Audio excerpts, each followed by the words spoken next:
Tonight, 3 former University of Houston football players are dead and another injured in a horrific car crash.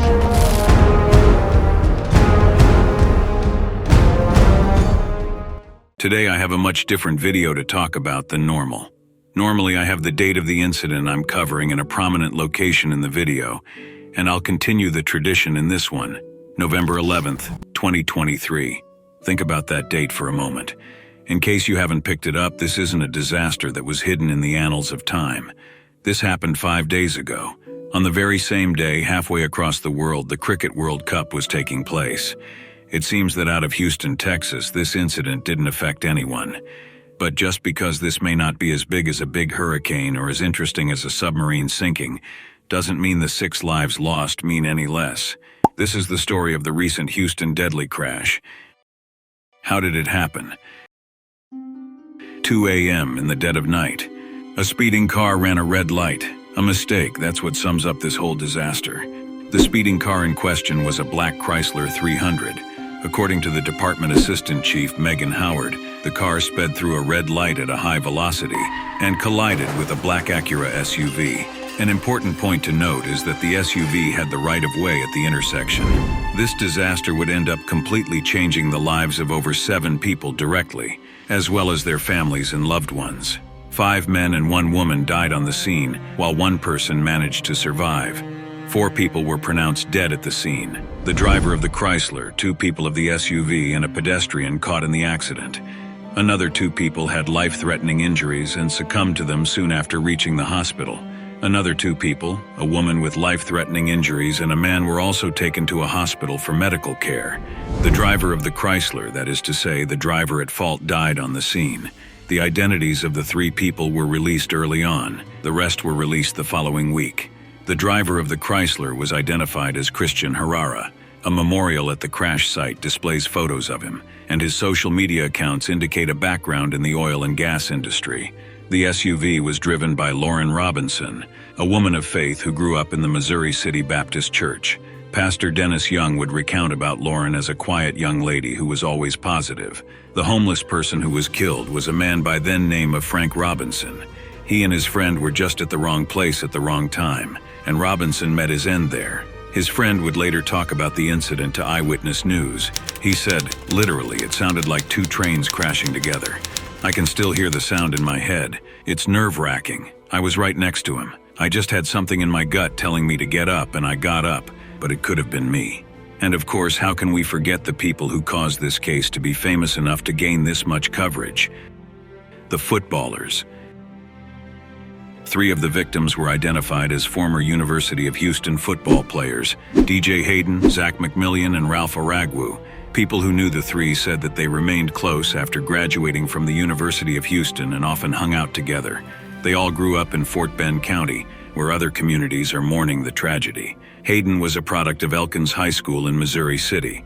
McMillian graduated from Dulles High School in Sugar Land, and Aragwu was an alumnus of Marshall High School in Missouri City. Right before UH's homecoming game against the University of Cincinnati on Saturday evening, a moment of silence was held in remembrance of the 3 alumni as their photos were displayed on the video boards. Prior to kickoff, the school's athletics department released a statement confirming the deaths of the former players and stating that the community was heartbroken.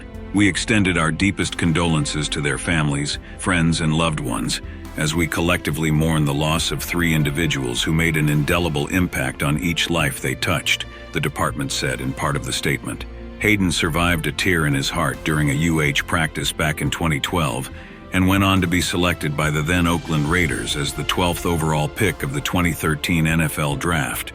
His last NFL game was in 2021, but he made his way back to the sideline, spending this season working as a volunteer defensive backs coach at Second Baptist School. Athletic director Mike Walker said that Hayden wanted to give back and make an impact on young student athletes. While their combined talent provided Houston football with some of its most unforgettable moments, their unique legacies will perhaps be best remembered for the way they loved their teammates, supported their communities, and defied the odds. If you want your son to be like anybody, it was Zach McMillian, DJ Hayden, and Ralph Aragwu, not only because they were great teammates, but they came back and were leaders within the Alumni Association. We need more people like that. To see young people taken from this world at an early age, it just breaks our heart.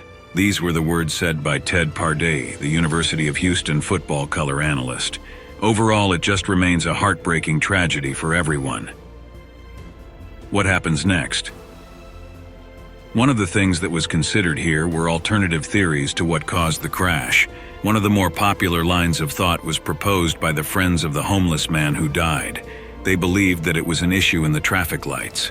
The lights weren't timed correctly, which led to confusion on the road and ended up being the reason for the crash.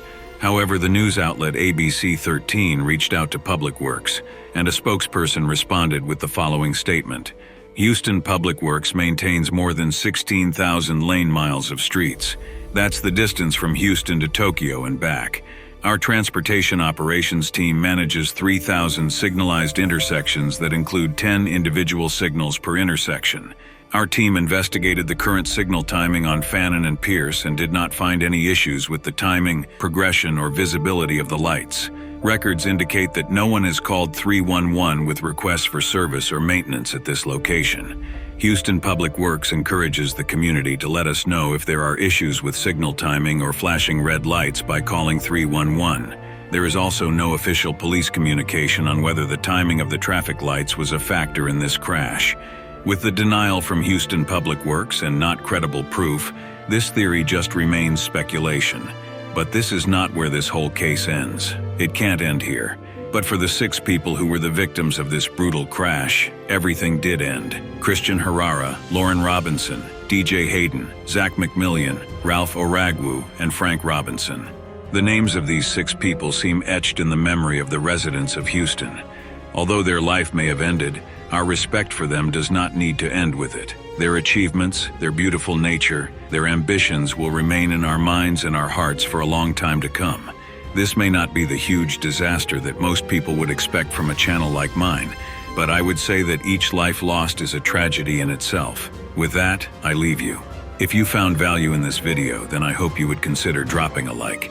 I sincerely hope that you'll offer a couple minutes of silence, a few thoughts to those departed, and remember to hold the people you love close to you. As always, thanks for watching, and I look forward to seeing you in the next one.